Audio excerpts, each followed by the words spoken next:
Welcome to Accountants Law Pod, where accounting professionals and law firms converge. Hosted by Lynda Artesani, Sarah Prevost, and Steve Libhart. Welcome back to the podcast, everyone. And we had a pretty good law lab today, didn't we? Oh, yeah, definitely. We had a pretty nice group of people chatting about, really interested in the topic this go around. And new people, which was nice. So the law lab is our mastermind group where anybody that's new to legal accounting can hop in and ask us questions, but it's more about group collaboration, I would say. And we had a new person, which a lot of times new people just sit with their camera off. And today she actually turned her camera on. She goes, I have some questions. And it was about this topic. Great questions. All the, ad for it and said, I need to ask these questions. So it was about scope creep. So it was really interesting. Yeah, she did have good questions. Yeah, definitely. Well, it ties into what we're thinking about talking For a topic today. Yes. So we're going to talk about legal accounting, I guess, rookie mistakes or just tips on if you're just starting out and you just don't know what to do. Because let's face it. I mean, how many times we had people call us up and say, I kind of know bookkeeping, but the law firm, I just know there's a trust account or something like that, but I don't really know anything else. And it's like, there's so much more. Also, a lot of people don't understand how integration works with a lot of the practice management software. Right. Doesn't that add an extra, it seems to add an extra layer to just even doing accounting, which it does, but it's not that bad. It's just a lot to untangle. Well, a lot of times people fall into this because they got a law firm client came to them and they don't do that type of accounting, but then all of a sudden they're like, wait a minute, this looks super interesting. And to your point, then how, getting the right tech stack, the right, programs that are going to work for them. And that usually seems to be the first question is like, what should I get to make this work? And then I think we also need to remind them that they need to look at studying the trust laws for wherever their client is located. That's a big, but those two things are a big do, if you will. One is figure out how you're going to track your workflow and get that down. And number two, study those trust laws, because to your point, Lynda, they don't know what trust is, and that'll explain a lot to them. And then of course, coming to the law lab, like you mentioned, that's a great place to go, where's my support group? And the law lab is great for that. There's also, advanced client costs. So we also have that to deal with. And I think client costs is one of those areas too, that you kind of need to know if you don't know what that is. I mean, even the attorneys sometimes don't know what that is. Like they don't know how to handle it. You're right. Yeah. You need to have that expertise. But over and above that, Sarah, don't you think like payroll is so, it's not that it's different, but there's a different complexity level. I love Sarah, like that question. Sarah in the payroll, she's our payroll queen. So, I've been in I feel like I made it kind of a joke about feeling not overwhelmed, but a glorified payroll expert at my pay grade. Like this is crazy at this point. There's so many tentacles to law firm payroll. And multi-state and complexity of meeting the independent contractor versus an employee compensation, all of these tracking. Especially nowadays, yeah. Yeah. So, and there are some things on the horizon, I believe, if I read, so I'll have to pull what those notes are more about independent contractors. There are some, I think there's like a federal thing that's coming out, and I just need to go read it again. I read something just this morning. The employee said, my employer is upset with me because I turned my phone off at lunch. And he says he's going to fire me if he can't get a hold of me during my lunch hour. And it went into this whole discussion on, what the employer is liable for if they interrupt you during your lunch hour. And just, it got really deep in this discussion. I was like, oh, wow. Well, good point in the segment of when you're first starting out, the do's and don'ts of what to know, what you should have in your engagement letters. You're not a beck and call. This is a contracted service. You are a professional.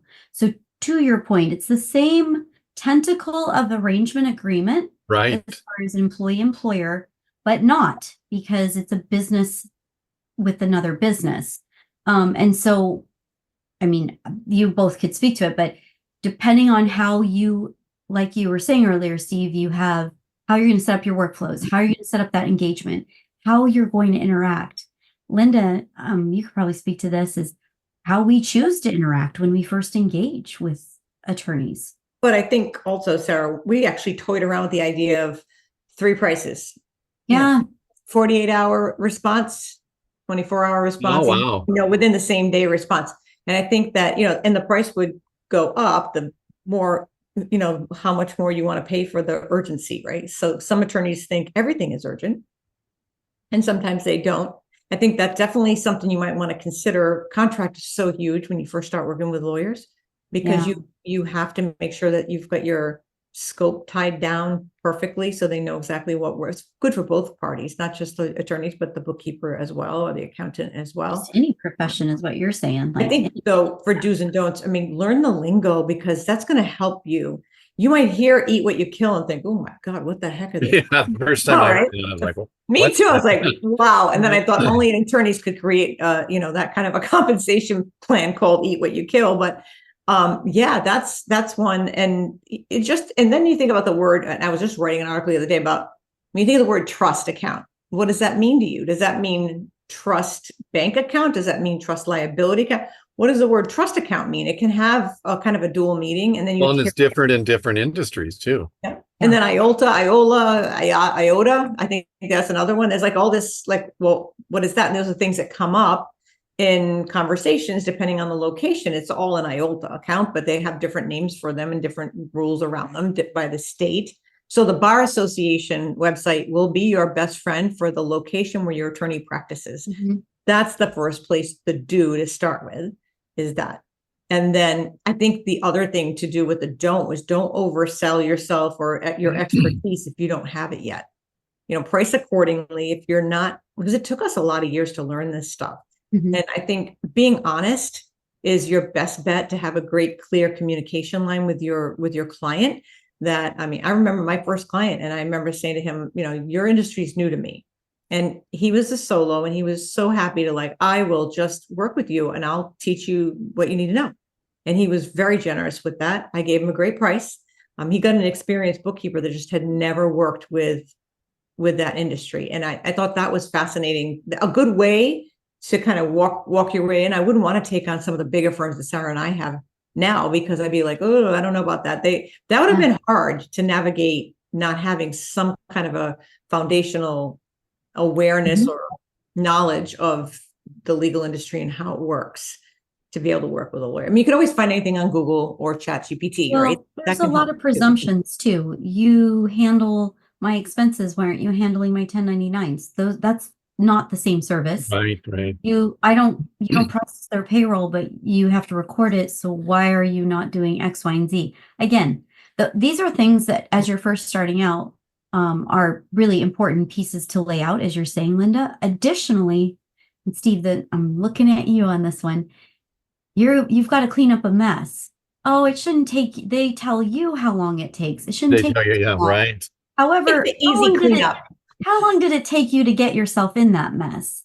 So let's be honest about what the work product is, to your point, Lynda. And Steve, you've had this come up very recently, where somebody is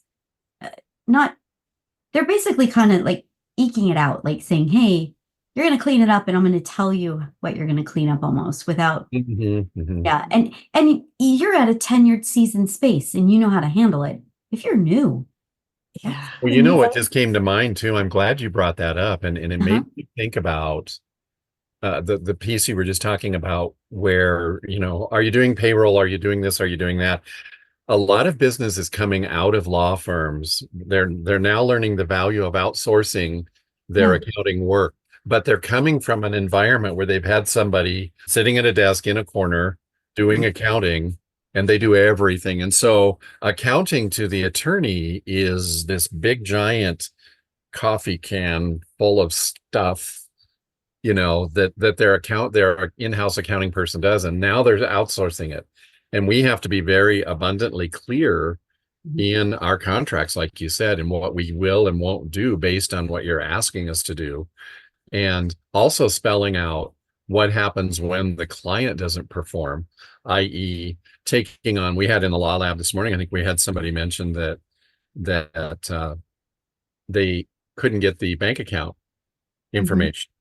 you know, and that's just a non-negotiable. We have to have that read-only access into the bank accounts and credit card accounts and setting up the bank feeds and all that into QuickBooks. So to your point, Lynda, learning the lingo if you're brand new to it, and also not having to answer the attorney right away, because this is so crucial. Attorneys, as you know, I'm on a roll now, but as you know, they're very good at asking questions and snipping out when somebody doesn't know something. That's what they were trained to do. That's their job, right?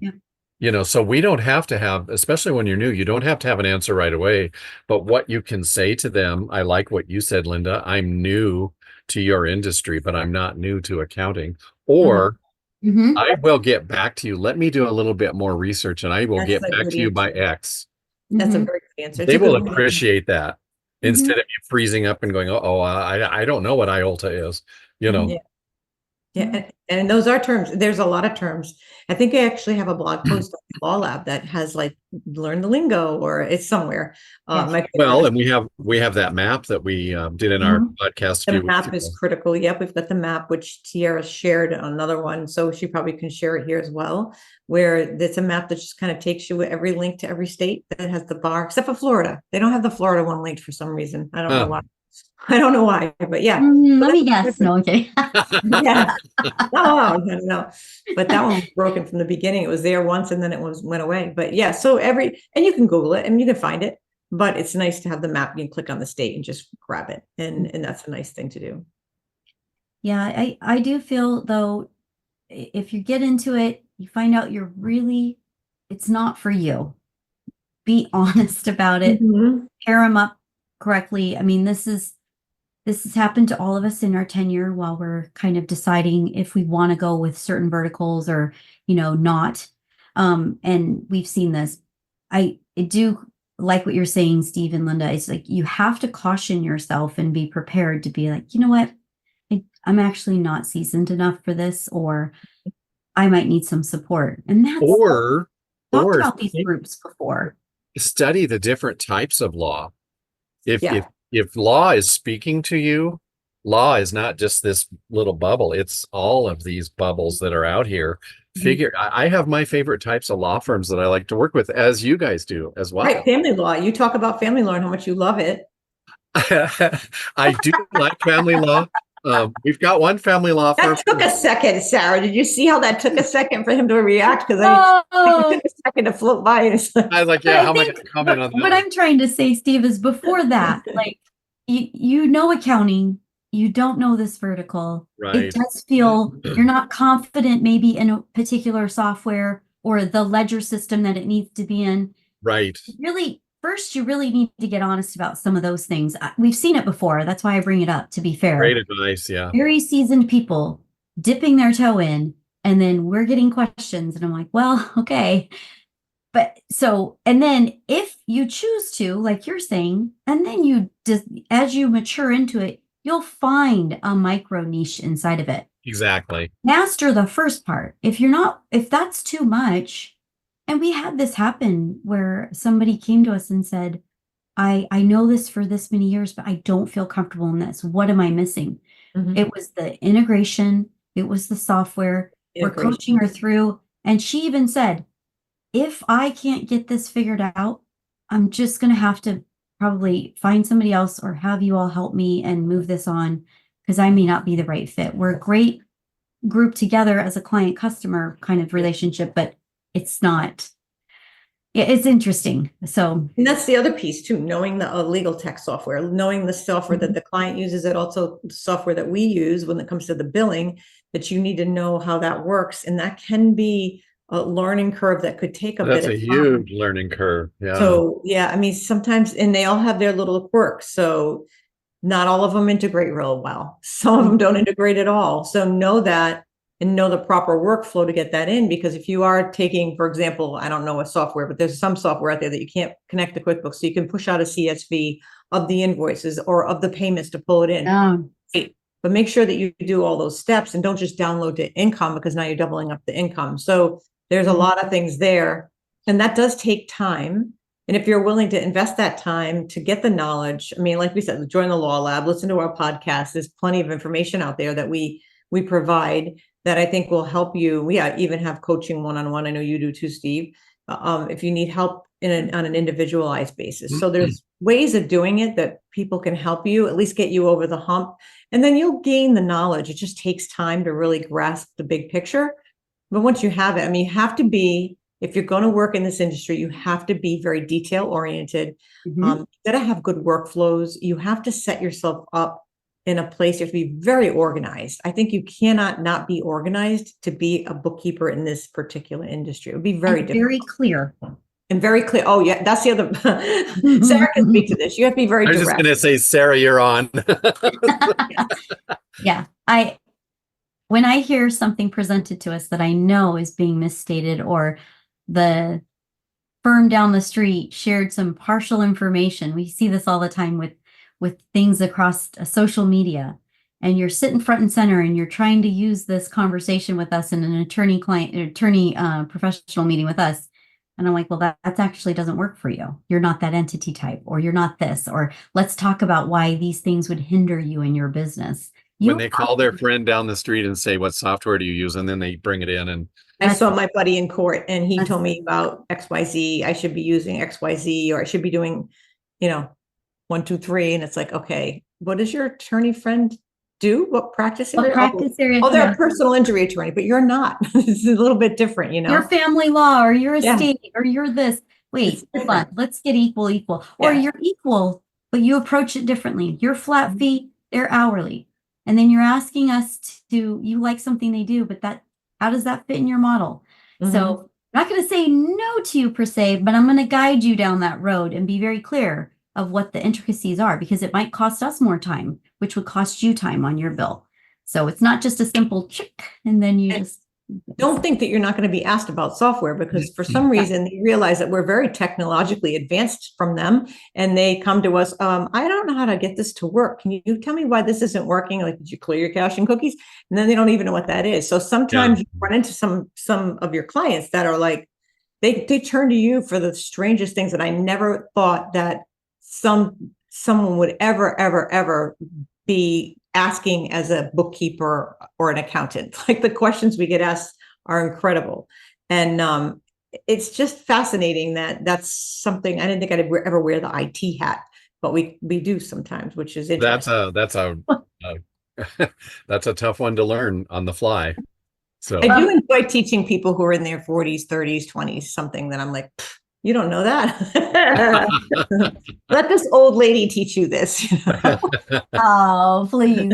I did. So true. It goes with our profession now. We are a hybrid into HR, hybrid into IT. Not that that's our expertise on something. Yeah. How do we become the HR specialist though, Sarah? We can't know everything about everything. Because the in-house accounting person they had was also HR. This is what they're expecting. I mean, I came from working in the law firm, and I know exactly where they're coming from when they fall on our front porch and they want to use our services.